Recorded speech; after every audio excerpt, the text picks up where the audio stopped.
Hey everyone! In this quick tutorial, I'm going to show you exactly how to fix the Walmart robot or human button not working problem.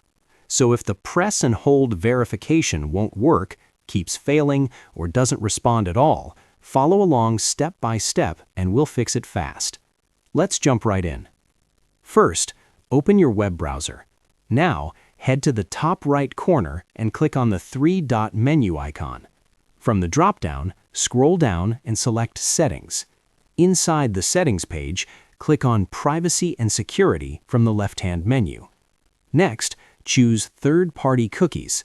Then click on See All Site Data and Permissions. At the top, you'll see a search bar. Type Walmart and wait for it to appear. Once you see it, click the trash icon next to Walmart to delete the stored site data. This clears corrupted cookies that often break the robot or human verification. Now, let's check your browser extensions. On the left-hand side, click on Extensions. Disable any active extensions one by one, since some extensions often interfere with Walmart's security checks and cause errors.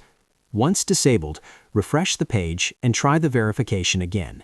If the button is still not working, you can also try using a different browser. Sometimes switching browsers can solve compatibility issues. And that's it. By following these simple steps, you should be able to fix the Walmart robot or human button not working and complete the press and hold verification without any issues. If this tutorial helped you, don't forget to like the video and subscribe for more quick and easy guides.